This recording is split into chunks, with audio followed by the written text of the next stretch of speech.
I want to take this moment while we're just beginning and people are calling in and joining us. I want to take the opportunity to thank Torah and Moshe for giving me this opportunity to join you and to share with you some Torah and some thoughts. We have a lot to cover today, so I won't belabor the introduction, but I do want to say that this course has been a kind of survey of surveys. We've spent, essentially, we took a course in Midrash methodology and divided it into three separate courses.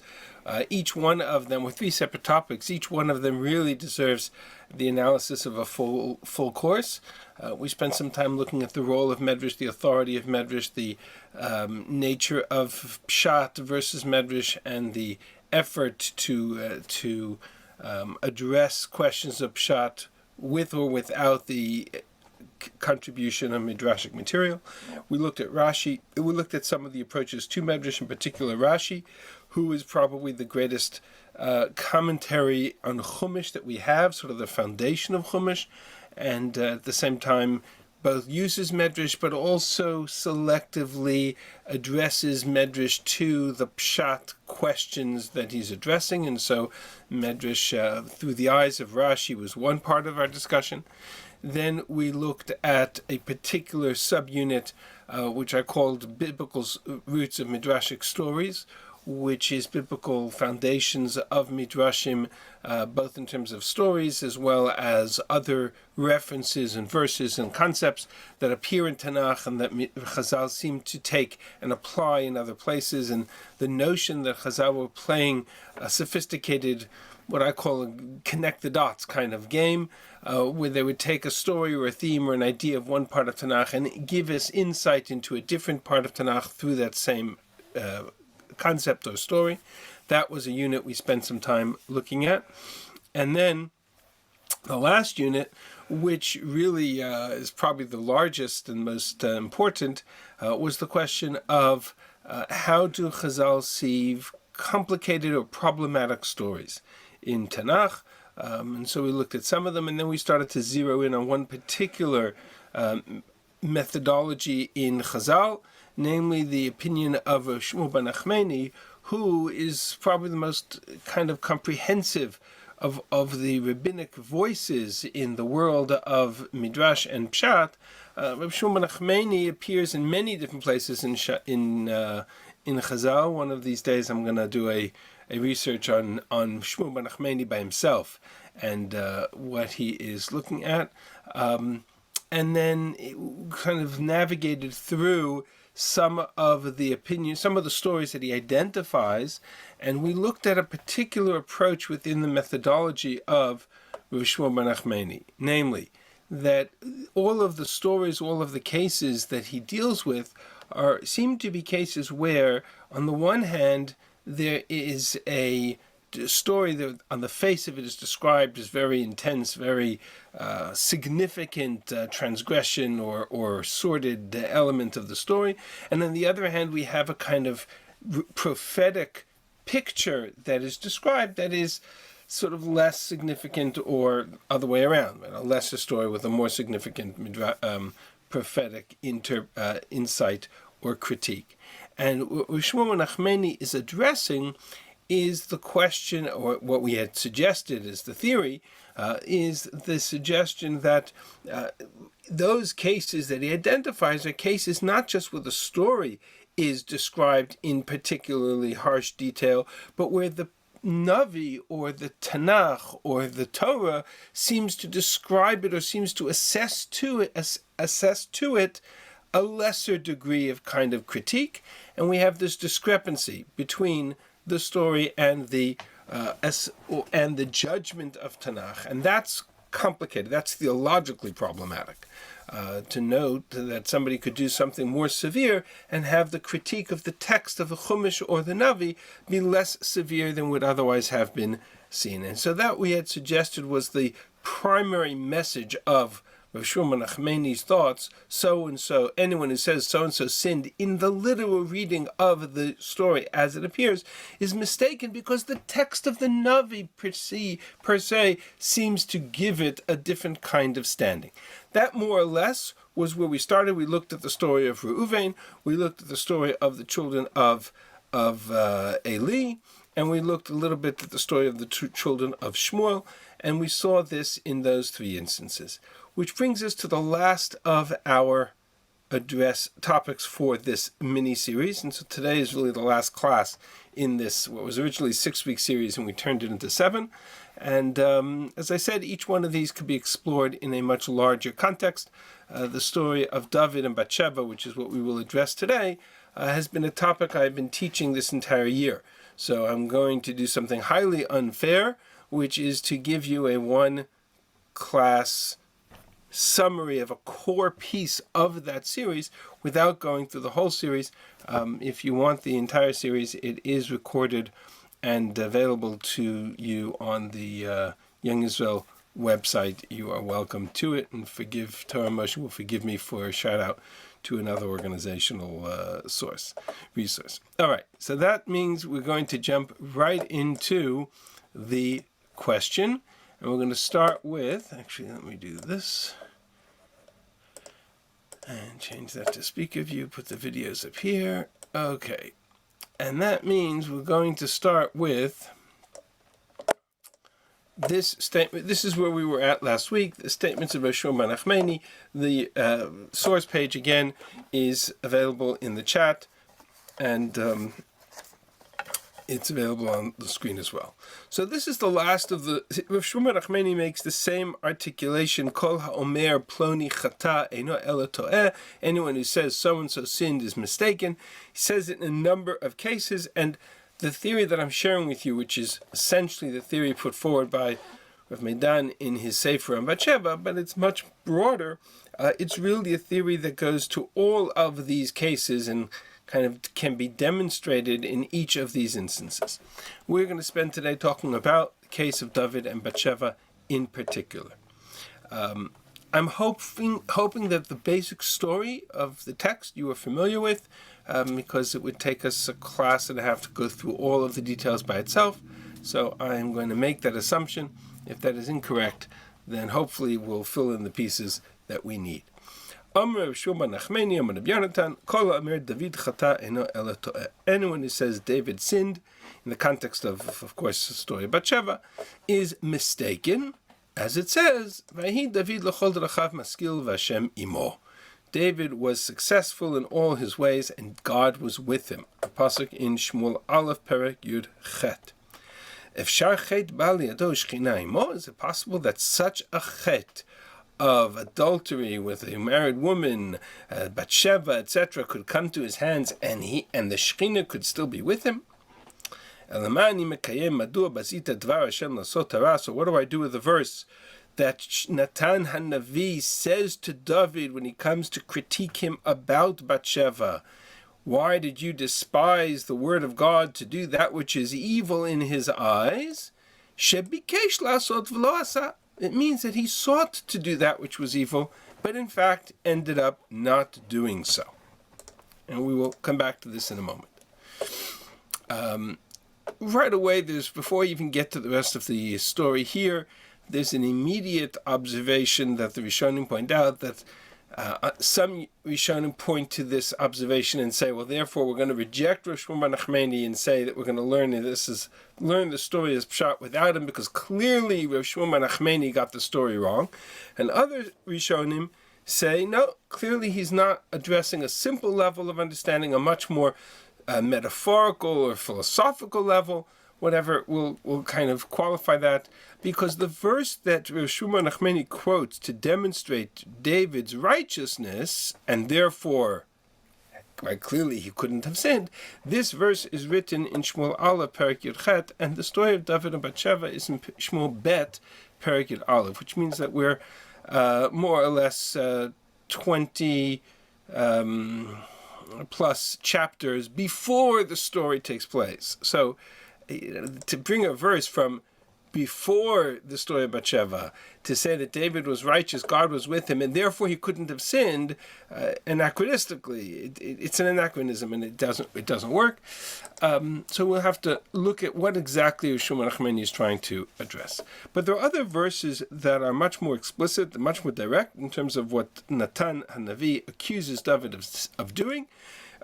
Natan says to David, "Et Uriah Chiti kita b'cherev," you smote Uriah Chiti by the sword, or you had him killed because you sent him to the front and instructed Yoav to have him killed. So clearly that was a sin. Says Rav Shulman Nachmani, all that means is you should have judged him before the Sanhedrin, and not judge him yourself. And you did not do so, and so in some level we're going to link his death back to you, even though he deserved it, because, as we'll see in a moment, at Otah Haragta B'Cherev B'nei Ammon, Ma Cherev B'nei Ammon Iyatan Ne'enesh Alav Uriah Chiti Iyatan Ne'enesh Alav, just as the sword of Ammon you are not responsible for, right? That's a war you're not being held accountable for. So too you will not be held accountable for the death of Uriah, says the Gemara. Why? Because Mored B'Malchutava, he was rebellious, he committed treason, and therefore deserved the death penalty.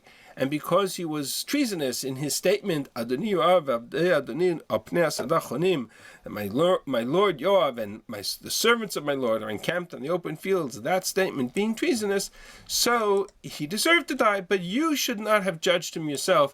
You should have let the Sanhedrin do so, says Rav Shmuel bar Nachmani. And finally, and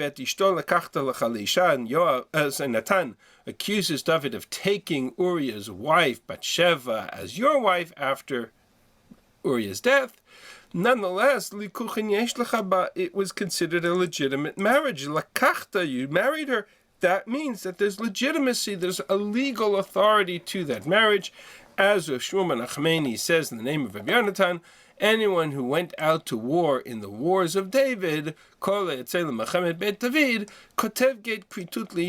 written a get to his wife, ostensibly to avoid the issue of Egon in case the husband died in battle and was not found, and therefore she was not legally married to Uriah at the time, and therefore there was no technical adultery, and therefore David could marry her. All of that is marry her after Uriah's death. All of that is essentially the summary of this statement of Shulman Achmeni. And on the face of it, it sounds, if you know the story of David and Bathsheba, and you know the story of Natan's critique of David, it sounds pretty, on the face of it, pretty much like Shulman Achmeni is coming to completely distort the facts of the story and whitewash David so that we emerge with a picture of the pure, righteous, great, powerful, wonderful David HaMelech, and we do not taint him with the sordid story of Bathsheba. That, on the face of it, seems to be how most people, I would argue, understand the Shulman Achmeni. On the other hand, we, in our study of this passage last week, already saw that were it just David and Bathsheba that Shulman Achmeni was coming to address, we might be able to make that argument, but we see a pattern emerging from all of these 6 cases. We're looking at 4 of them, all of these 6 cases where there is a built-in discrepancy between what is described on the one part of the story and what is described by the Navi in a different part of the story. And it's that discrepancy in the text that is essentially part of what Shulman Achmeni is coming to address. So I'm going to begin our study of the story by doing a kind of a deeper dive into the events of David and Bathsheba directly. You'll forgive me for 1 second. I just need to turn off the background noise for 1 second.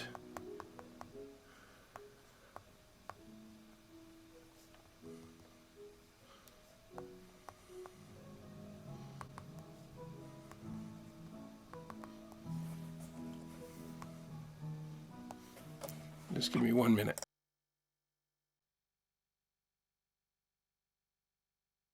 My apologies.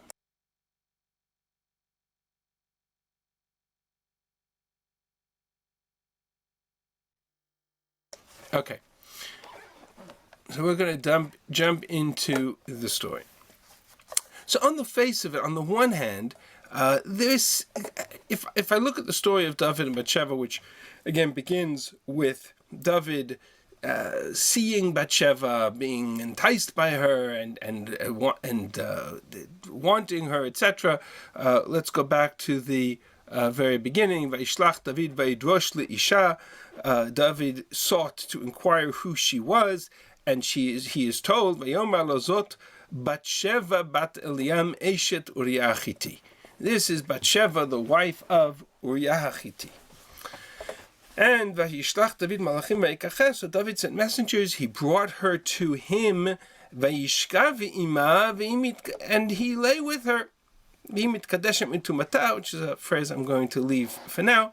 Vatasha bebeita, and then she returned to her house. So David has certainly a night with her, even though she is described as Eshet Uriah Hachiti. And not only does he have a night with her, Vatara Isha, she becomes pregnant, and she sends a message to David, Vatomer Hara Anochi, I am with child. And everything driven from this point to the end of the story, including David's interaction with Uriah, he sends Uriah, brings Uriah from the front. Vayishlach David al Yoav, shlach elai et Uriah Chiti, send me Uriah. And Yoav sends Uriah to David from the front. The war with Ammon is taking place on the other side of the Jordan. Uriah comes, and David says to him, "Lishlom vayishal David lishlom Yoav lishlom Ha'am lishlom Milchama v'yomed David lo Uriah red lebetcha." David says to Uriah, "How is the war going, etc." And then he says to him, "Go home, go to your wife, rechatz raglecha, wash your feet," which is a very euphemistic way of saying, "Go spend the night with your wife." Ostensibly because David is hoping that Uriah will go back to his wife and be with her, and so when her pregnancy becomes known to all, he will be able to say the pregnancy was from Uriah and not from the night that David had with her, and maybe cover up that this ever happened. And Uriah unfortunately throws a monkey wrench into David's plans by refusing to go. Uriah doesn't go to his wife, and challenged by this question, why did you not go home? Uriah says, wait a second, the ark, Israel, Judah, all dwelling in booths in battle against Ammon. And my master Yoav, the general of the army, and the servants of my master are all encamped in the open field, ready to go to war. And I should go to my house and eat and drink and lie with my wife? I swear to you on your soul, I will not do this thing. And that's the phrase that Chazal say that Uriah committed treason with, because you cannot speak to the king and call the general to the king. You call him my master. The word Adoni is reserved only for the king, never for the general under the king. And in so doing, he demonstrated a loyalty to Yoav greater than that to David. That is technically an act of treason. At least that's one way of looking at it. David, on the other hand, sends a letter to Yoav and says to him in this letter to go and place Uriah by the front, Havut Uriah Mupnei Muchama, and let him be smitten and die, which is what happens. And after Uriah's death, we're going to jump down a little bit.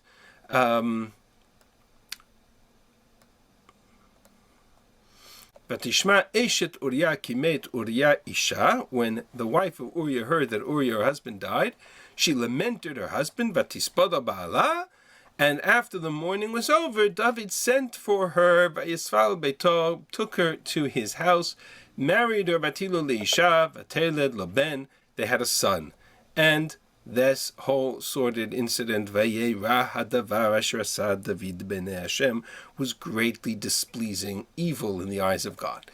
So, on the face of it, to suggest for a moment that Shulman is coming along and saying that David did nothing wrong, Kol ha'omer David chata, and that David did nothing wrong, I think would be a grave injustice to the text and to David and to the Ribono Shel Olam and to the Navi, who certainly is described as having held David accountable. This was greatly evil. And I don't believe for a moment that that's what Shulman Achmeni was coming to do.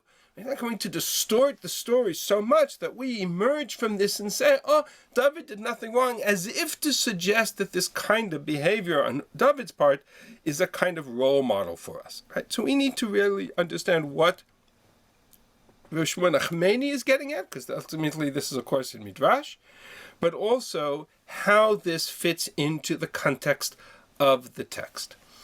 So first of all, it would seem on the one hand, and I think it's doesn't need a lot of explanation, that the text seems in Perek Aleph gives us the impression that David is guilty of classic, simple having an affair with a married woman, what we would call adultery. He inquires, he finds out she is married, and he calls for her, he's the king, and they have a night together, Vayishkavima, and she gets pregnant from that night together. I don't think there's any way to avoid this question. She is described as Eshet Uriah Hitti, the wife of Uriah Hitti. At the end of the story, when her husband dies, she is described as the widow of Uriah Hitti. Vatishma Eshet Uriah Kimet Uriah. When Mrs. Uriah heard that Uriah, her husband, died, and she lamented, she mourned for her husband. Clearly she is described as his husband, to whom David went and had an evening or an affair with her. And to suggest otherwise is very complicated. If we look at the next parak, which is the core of our study for today, Vayishlach Hashem et Natan al David, God sent Natan to David. And he comes and he has a parable which he kind of sets up the critique of David. We'll talk about that parable in a moment. But in his blast of David, Atah Ish, this is about you, amongst the things that he says to David is, I took you, says God, I took you and I made you king of Israel, and I gave you the house of your master, referring to Shaul, and I gave you the wives of your master, meaning you inherited the wives of the kingdom. And Madua Bazita Dvar Hashem, why did you despise God's word to do that which is evil in his eyes? Et Uriah Hitti hikita b'cherev, you had Uriah killed by the sword. Ve'et ishto lakachta l'chalisha, and his wife you took as your wife. V'yotor akta b'cherev ne'aman, and you had his wife, and you had him killed. And therefore, the sword shall not depart from your house for eternity, because you have despised me, and you have taken Mrs. Uriah Hitti for you as a wife. I don't think there's any way to avoid the reference that she is his wife, and you have taken her. And as a punishment, I will take your wives, which, of course, if you know the rest of the story of Sefer Shmuel Pet, you understand that that's exactly what happens in the context of the rebellion of Avshalom, where Avshalom takes the concubines of David and he literally sleeps with them on the rooftop for all to see as an act of rebellion against David. You did this in secret, I will do this in public.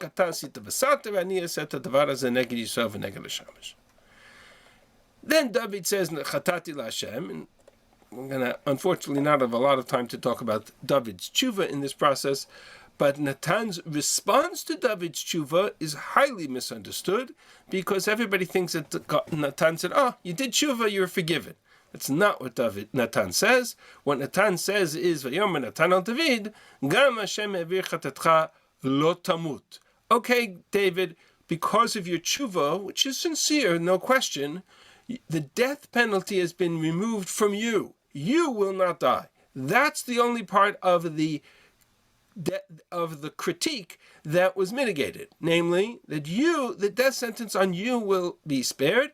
Efes, however, kini eitzna atzta tovei Hashem b'davar hazeh, because you have blasphemed God in this way, created a chilul Hashem of this nature, gama ben ha'ilod lechamot yamut, the child that is the union of this, of that night, that child shall die. And there is more to be said about this. And Natan goes home. So on the one hand, it's hard to read this parak and suggest that David is Bathsheba is not Uriah's husband, and that David is not guilty of adultery, and yet that seems to be what Rav Shmuel Menachmeni says, that if you say that David committed adultery, you're mistaken. Okay, so that's the first half. That's the question. So how do we resolve this? On the other hand, if you start to look at the story from a broader canvas, and particularly from the vantage point of the Navi, Natan, there are certain questions that emerge that can't be resolved by a simple reading of the text. For example, if I present the story on face value, ask most people, tell me in short how the story of David and Bathsheba begins, they would say, okay, David is on his rooftop, he's looking out of his palace, and he sees Bathsheba bathing, and we're going to the mikveh, and he is enticed by her, and is seduced by her, so to speak, or by what he sees. On the other hand, when one looks at the story in greater detail, one sees suddenly that David is not overwhelmed by a moment of passion and transgresses based on the passions of the moment overwhelming him. That is not the description. What is described is Vaishlach David vayidvash l'isha. David sent and he inquired, okay, who is she? What's the background story? That she is married to Uriah Hittite, that she is the daughter of Eliam, son of Achitophel. Achitophel is David's chief advisor and his grandfather and her grandfather. Vayishlach David malachim. David sends messengers and he brings her to the palace. This is not a hidden secret moment, right? There are other people involved in this, and Rashi actually makes the observation that one of the issues we'll see in the Gemara will address the question of why she doesn't become forbidden to him. But in that context, in the question, Rashi makes the observation. He says, there were many witnesses to the fact that they were together, because David didn't go with her in secret. He sent messengers and he brought her to the palace. Right? There's a much more public address to this, and the question is, how could that have been? More so, and much more importantly for us, if we look at the beginning of Perek Yud Bet, when Natan comes to David, he starts with a mashal. He starts with a parable, which sets up the context of the story. And it's that mashal that he says to David, okay, David, I want you to tell me, in this kind of a scenario, how would you rule? And David's objectively thinks that the story is about some objective third party, and David, as judge, as a shofet, as the melech, is angry by Yicharaf David, and he makes a proclamation. He says such a person is guilty of death, ki ben mavet, and he shall pay for the fourfold for what he did. He shall limar ba'atayim. To which Natan then turns around and says ataish, that this is about you. And immediately David understands the trap that he fell into. The question is, what is this mashal? And it's at the core of understanding how the Navi perceived the events. When we look at the mashal, it is clear that it would seem that the accusation here is not about adultery. What is the accusation? We'll see. But it would seem to emerge from Natan's own words that the accusation is not at face value what we read in Perek Yud Aleph, namely about adultery. Let's look at the story. וישלח השם נתן על דוד ויבוא אליו ויאמר לו שני אנשים היו בעיר. Tells him a story. There were once two men in the city. אחד עשיר ואחד רש. One rich, one poor. לעשיר היה צאן ובקר הרבה מאוד. The wealthy man had many flocks and herds. ולרש, the poor man, had nothing, אין כל. כי אם כבשה אחת קטנה, all he had was one little lamb. Asher kana, who he had acquired, vayichayeha, and she grew up with him. Vatigdalimo, he raised her. V'im banav yachdav, together he raised her together with his children. Mipitot tochal, she ate of his food. Umikisot tishten, she drank of his cup. Uv'cheikot tishkav, and she lay in his bosom. And if anybody thinks we're still talking about a sheep,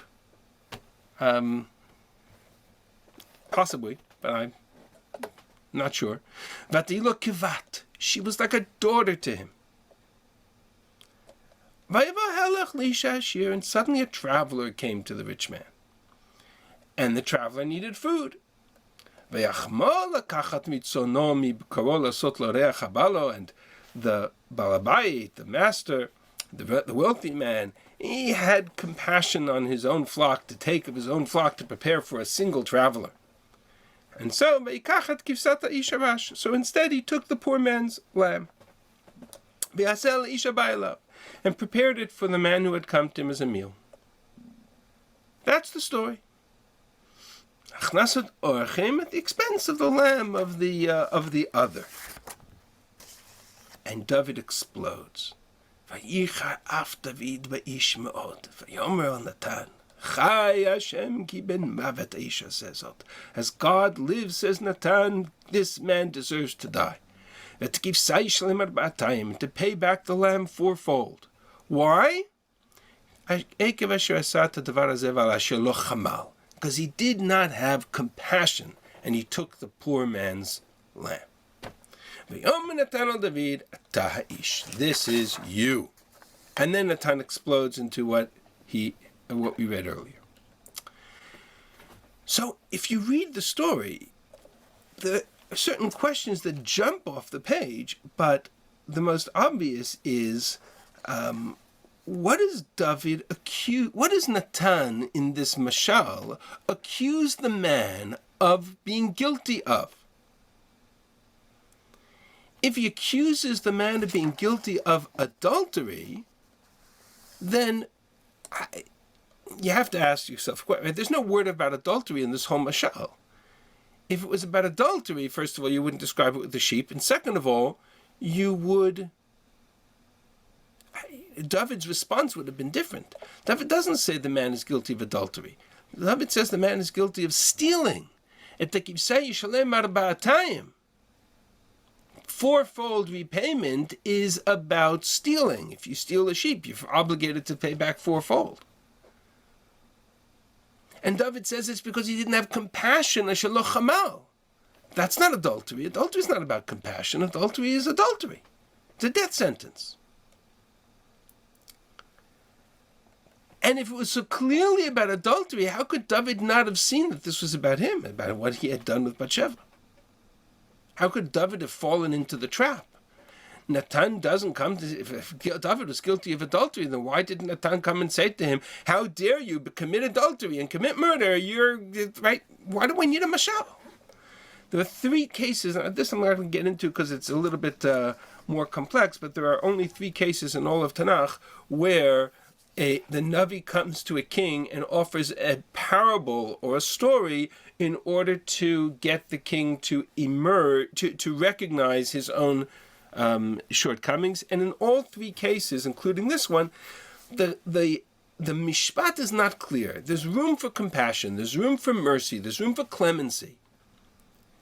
And it's odd, and David doesn't offer that clemency and doesn't offer that compassion, but if David was so clearly and obviously guilty of adultery, why on earth would Natan start with this mashal, which is about stealing and about compassion and about a moral offense far more than it is about the legal offense of adultery? At the end of the day, that's the most difficult question of all. Add add to that, there's a secondary question, which the Gemara hints to, because the Gemara makes the observation that there's a principle known as Geshem Shasur Labal Kach Asur Labal, that in the case of classic adultery, if a person is guilty of adultery, then the woman and the man, the adulterer, are both prohibited to each other even if the marriage dissolves. Meaning, a man is guilty of having an affair with a married woman, and she either gets divorced or the husband dies, she becomes a widow. In all cases, she and the adulterer are never allowed to marry. That's halach. That's clear. So, in the case of David, however, Natan never demands of David that he divorce Bathsheba or that he separate from Bathsheba. That is never expected of David. On the contrary, part of David's tshuva is that he is now obligated to remain married to Bathsheba at all costs, no matter what it costs him, and it will cost him the kingdom, it will cost him the rebellion of Avshalom, it will cost him the exile of him from the palace and the loss of his kingdom. David, who for the rest of his life will have to live with the shame of the public shame of remaining married to Bathsheba, but he owes that to her because the alternative is to throw Bathsheba out, and Bathsheba is now not only a widow from Uriah, but will never be able to have any kind of life of her own because of the shame of Bathsheba. So he owes Bathsheba the recognition of David's loyalty, and including the promise that her son will be the heir to the throne, which is a separate subject. But the question the Gemara asks is, why is she not forbidden to David if the classic adultery is one in which the husband, the suitor and the adulterous woman are forbidden to each other? So I have this kind of tension between what is described clearly and obviously as a case of adultery in chapter 11, and Natan's nevuah to David, which dances around other issues, moral issues, gazela, and lack of compassion, etc., but doesn't address the accusation of David directly being guilty of adultery. So this is where I see the pattern that we've identified last week in terms of the stories that we had. We had Reuven and we had Bnei Eli, where on the one hand the story presents very simple, straightforward chet on the face of it, and on the other hand, the nevuah, which is a little more subtle and a little less direct in its accusation, Reuven, Bnei Eli, etc., and the suggestion that if I take the chet at face value, then the Navi's critique of the perpetrator is underwhelming. If David is truly guilty of adultery, then Natan's critique is underwhelming. And it is unconscionable to the mindset of Tanakh in the eyes of Chazal that the Navi, quote unquote, should get it wrong. That the Navi should under-critique a moral offense like, and an offense the equivalent of or the status of the context of adultery. That's the broad sense of the conflict that I see in the text itself. And the question of how to resolve that conflict, that becomes the question of the study of the story of David and Bathsheba. How to resolve, on the one hand, what the Navi does accuse David of against the backdrop of the story in Perek Yud Aleph. And I want to be very clear about something here. This is very important. I'm not suggesting for a moment what the face value reading of Shmuel ben Achmeni would seem to imply, that David is righteous from beginning to end and therefore could do no wrong. If he could do no wrong, the Navi wouldn't be here criticizing him. If he did no wrong, the Navi wouldn't say to him, Madua bazita dvarasha. What the Navi is coming to, what the Rav Shulman Achmeni is coming to do, is to tell me, wait a second, read the words of the Navi then compare it to the story, and something's not right. There's a discrepancy between the level of critique of the Navi and the seeming description of the events. How do I resolve that? And this is the exercise in Parshanut that the Mefarshim go through. So on the one hand, I could accept Shulman Achmeni's suggestion on the face of it, which I'm going to offer. Right? It's certainly one possibility, where Shulman Achmeni says that there was a get. Every soldier wrote a get to his wife. How does that solve the problem? It doesn't solve any problem.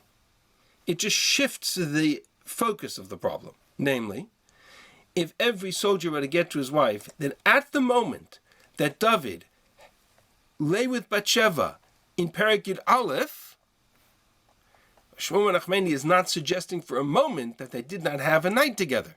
The text says so. There was a child conceived. But at that moment, was it technically adultery?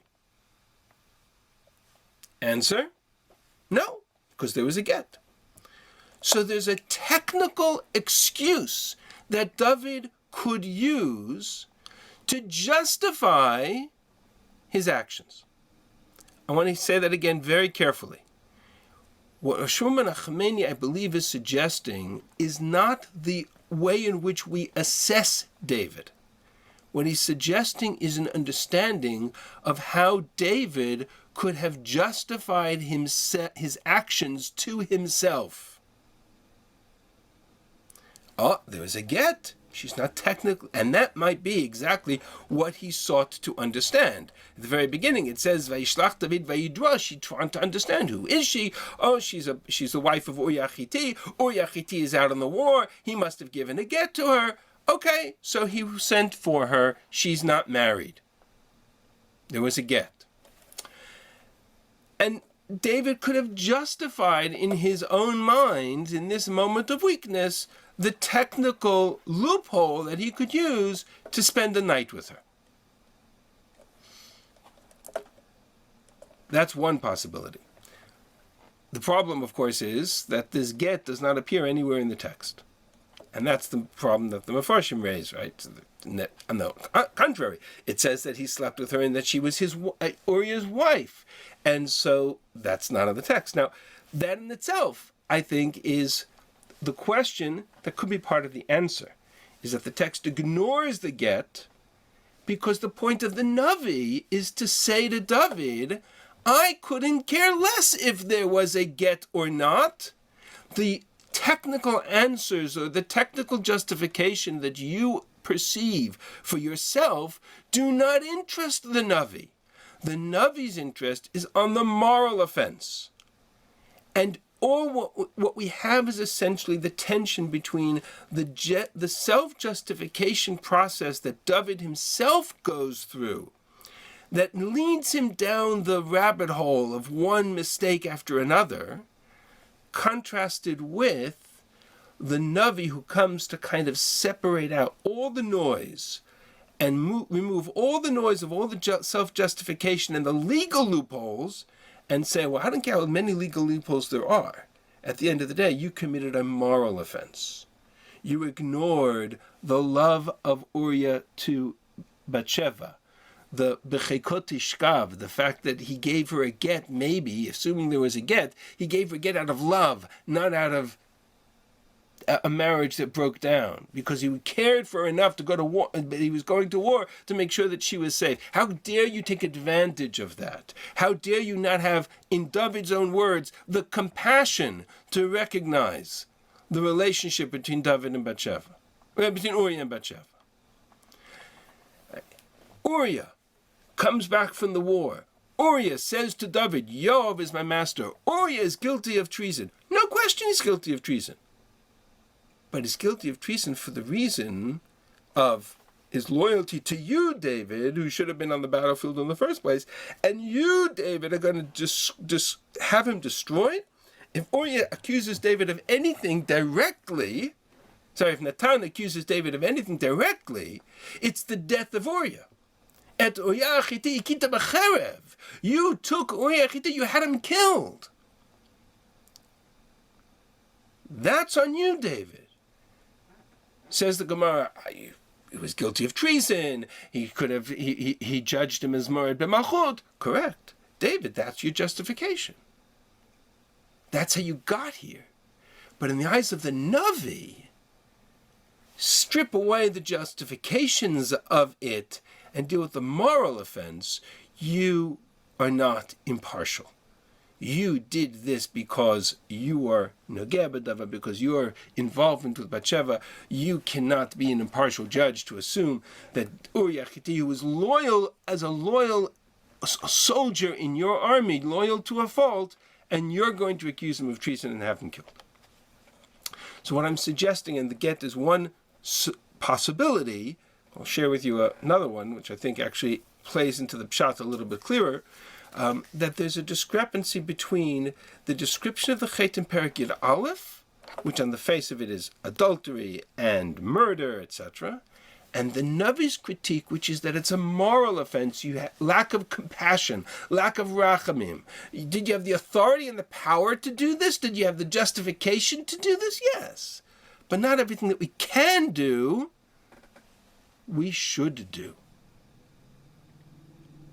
And that's the Navi's message to David. And it will cost David everything. It will cost him the kingdom. It will cost him his life. It will cost him his role as Melech Yisrael for a period of time, because he will be forced into exile.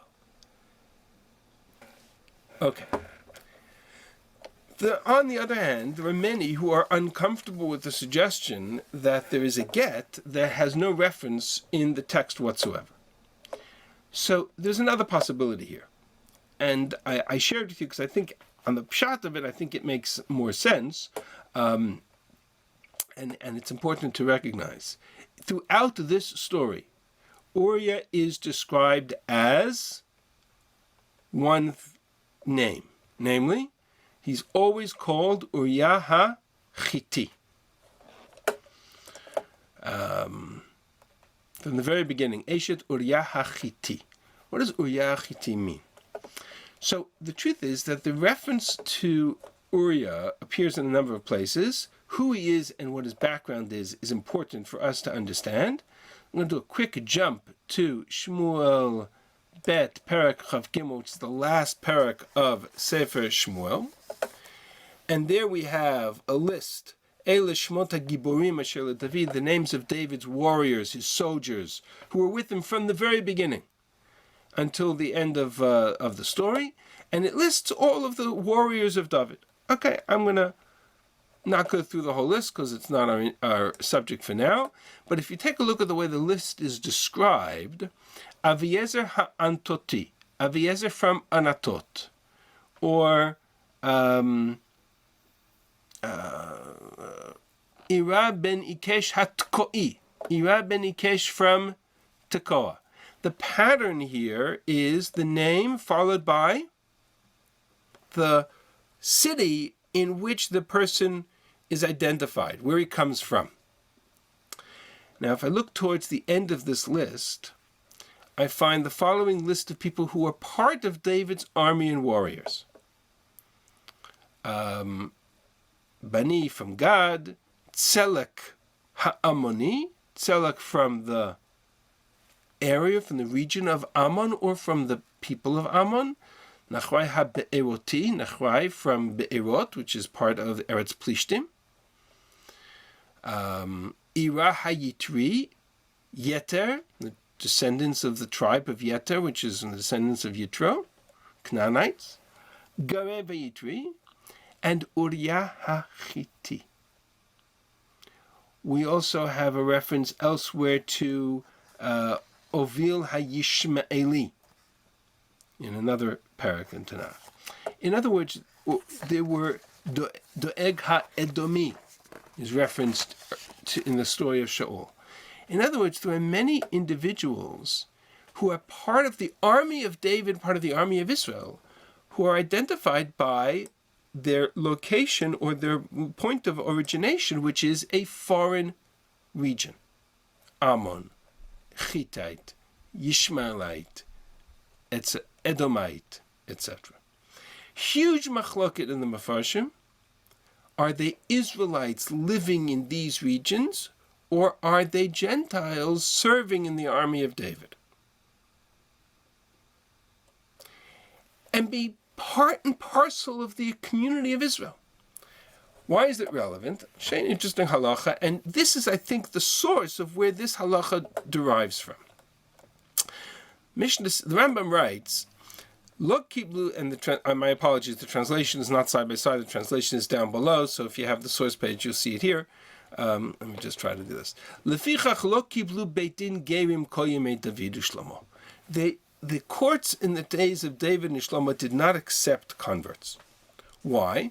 David Shema min hapachad chazrum. Maybe in the days of David, because David was so powerful, so strong, a warrior, that Chazal were afraid, or the Beit Din was afraid, that people who were trying to convert did so out of fear of David's power.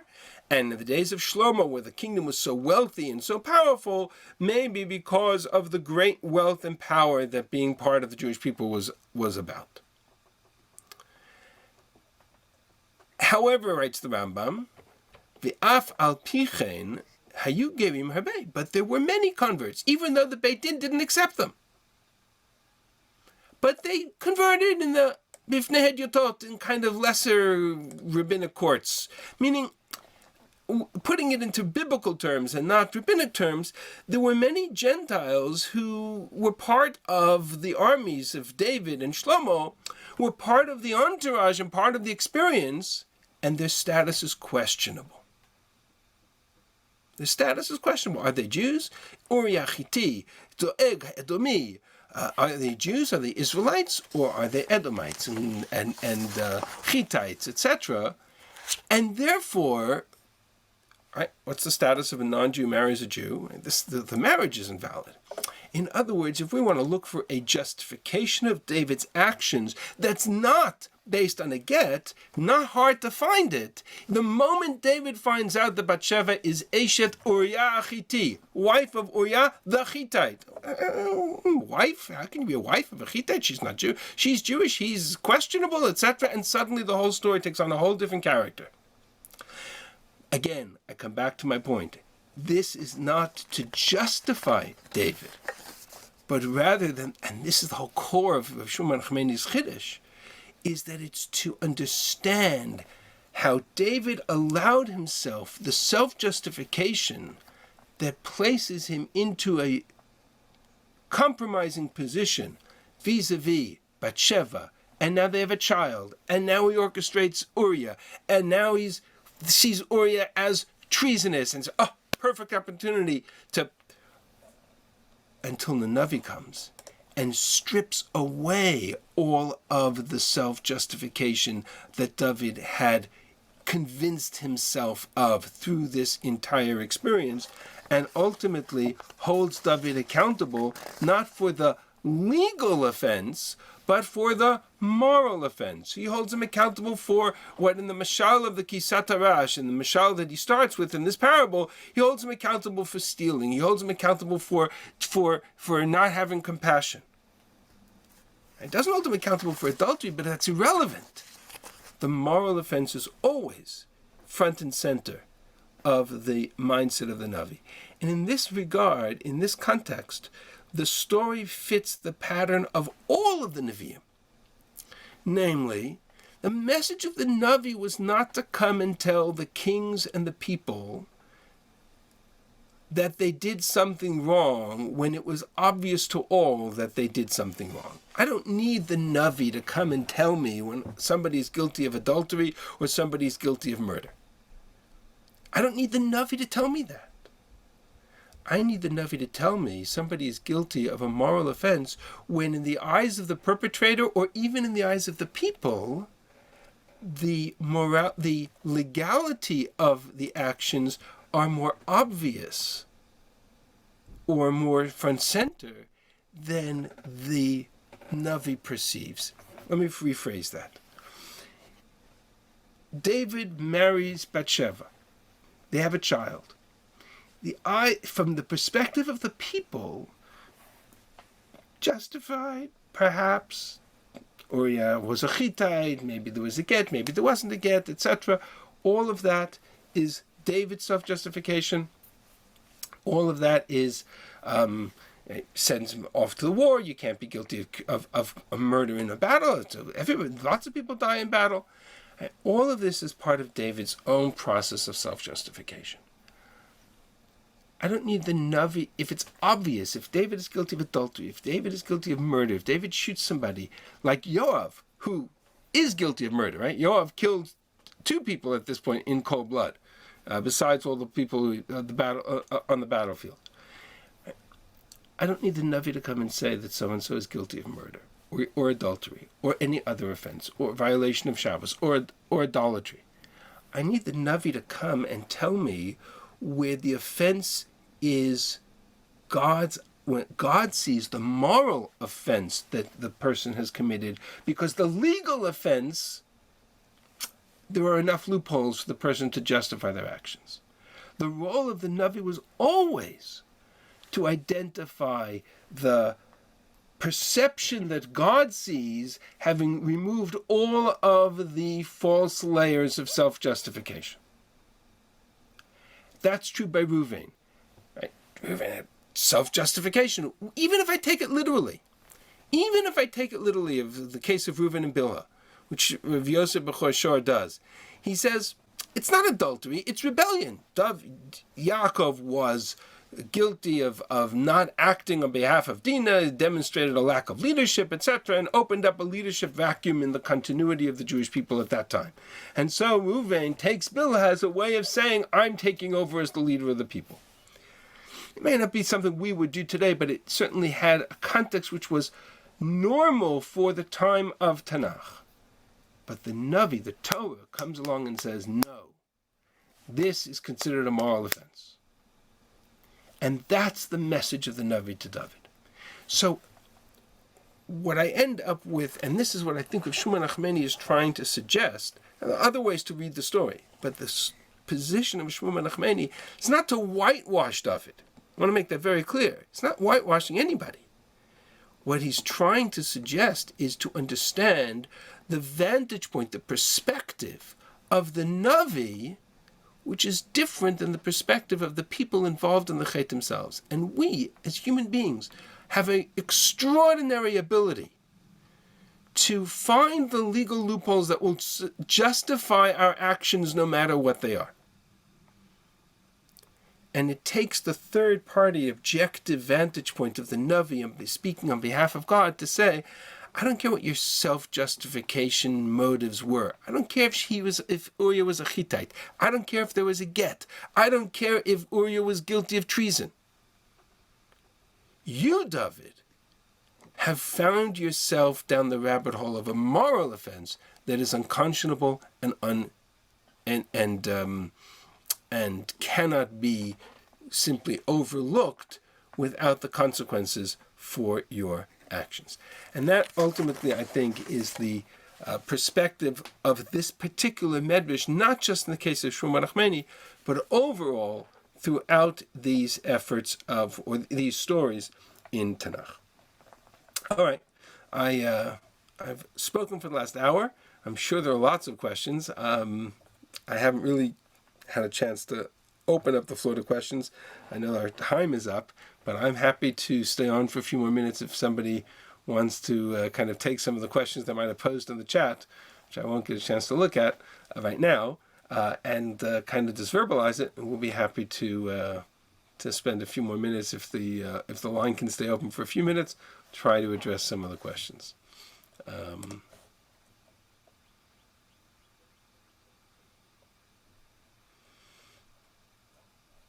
Anybody? No? Okay. Well, if that's the case, I will thank you for listening to my my ramblings a little bit, and thank you for giving us the opportunity to learn together. If you are interested in, I'm hopeful that we'll be able to continue in some study of Tanakh beyond just this context of this series through Torah in Motion. We'll have that opportunity. And I will be, if anybody wants to kind of delve into the David and Bathsheba story in more depth, the series is available on the Shul website, which is Young Israel well, I'll just put it into the chat for the sake of for anybody who wants it.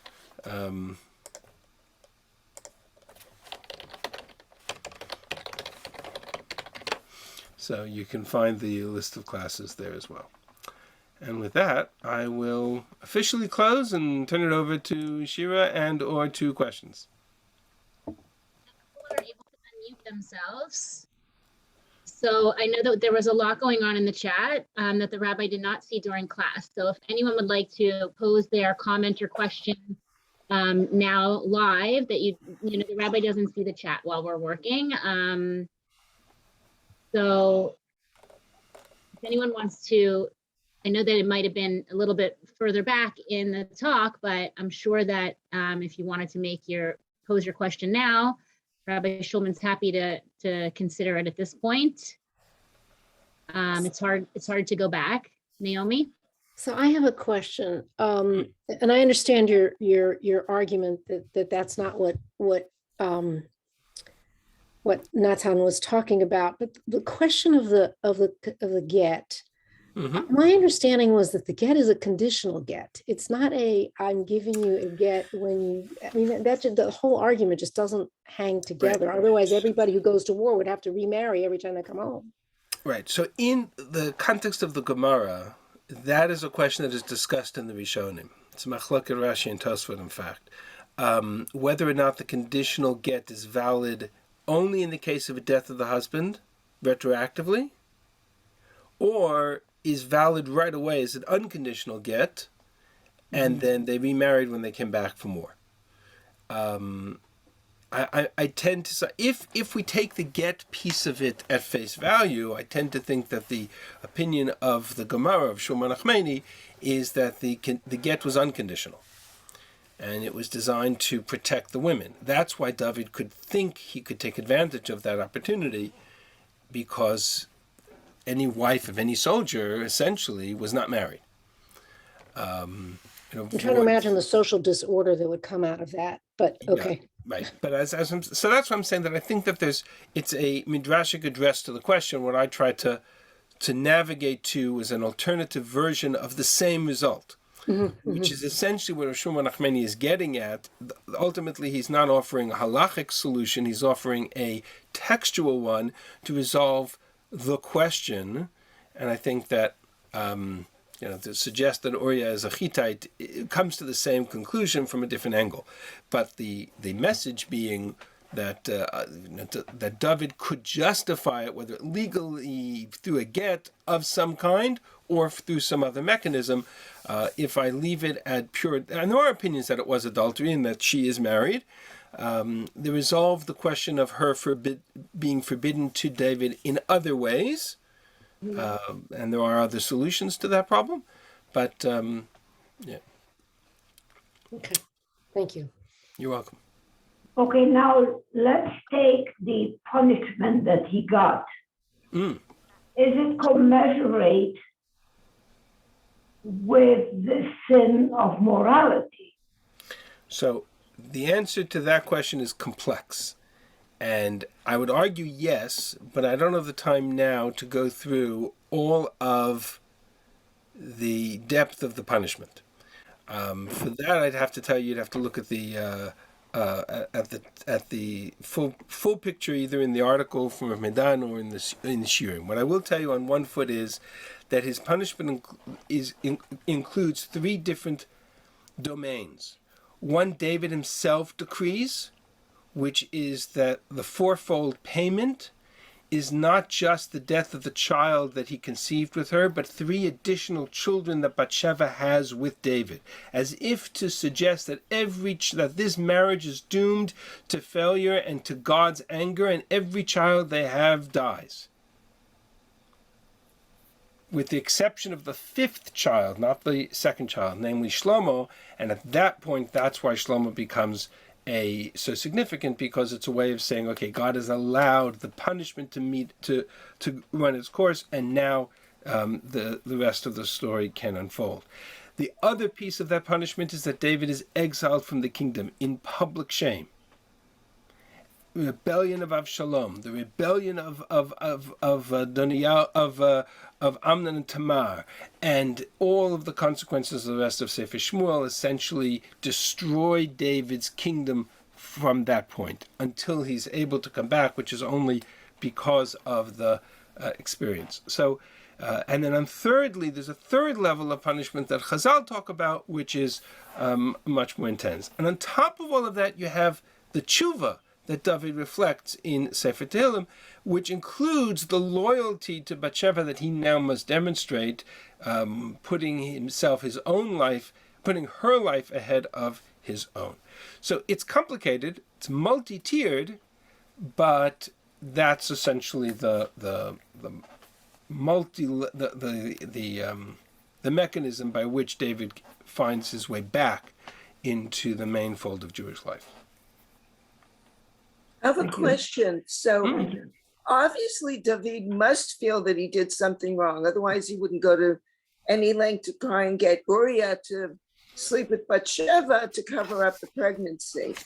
I mean, if he felt that what he did was okay and that she wasn't really his wife, he could have just taken her as another concubine and, add her to the list.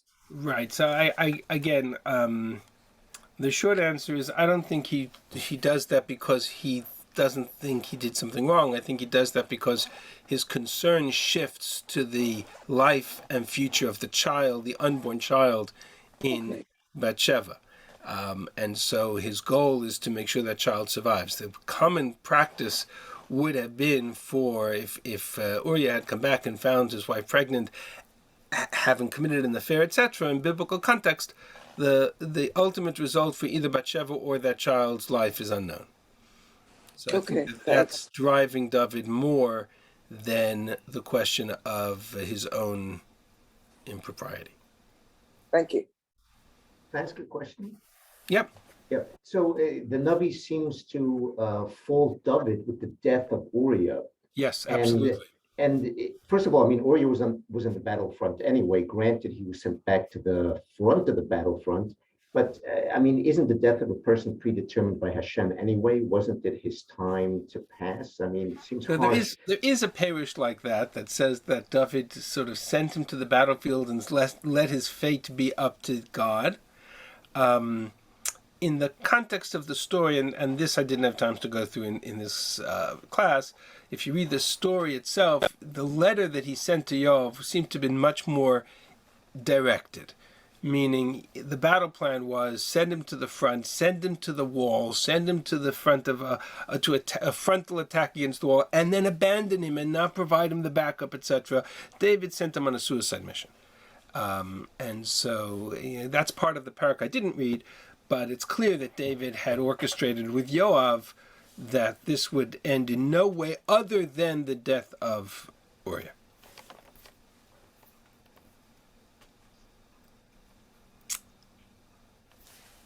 Yeah. What are the laws regarding a non-Jewish marriage? Are they still obligated by Jewish law if one spouse is not Jewish? No, that was the theory. The alternative theory to David's behavior is that a marriage between a Jew and a non-Jew is not legally binding. And so if the question of Uriah's status was if Uriah's status was in question, I should say, then it opens the door for not justifying it, but it opens the door for David to see the loophole that he could justify his actions through, and that the Navi held was immoral. And if that's the case, then why would they be punished by having a child die? It wasn't about being punished. David, it's more complicated the story of Sefer Shmuel, but David wanted that child to live. That child is his. So David wants that child to live. And yet the inference is that it died as a punishment for... Correct, because that's part of the punishment, and probably the harshest part of the punishment, is that here David did everything in order to keep that child alive, and God took that child's life. So is it illegal to have relations with someone who's not married? So again, that's not part of the story. That's a different question. I know. And the different question is whether or not it's illegal biblically is not clear. It's certainly illegal rabbinically. That's the famous story of Pinchas and Moab and Moabite women, etc. It's certainly prohibited rabbinically. If whether or not it's biblically prohibited is a question. But in all cases, what David is accused of is not so much having a relationship with her because she's unmarried. He's accused of ignoring the love and the relationship on a moral level between Uriah and Bathsheba. That's Natan's critique to him. How could you not have the compassion to recognize that a get, whether it be a get or whether it be a chitite, right? But they loved each other, and you entered into that triangle unjustifiably. Thou shalt not covet. Yeah. 100%. Thank you.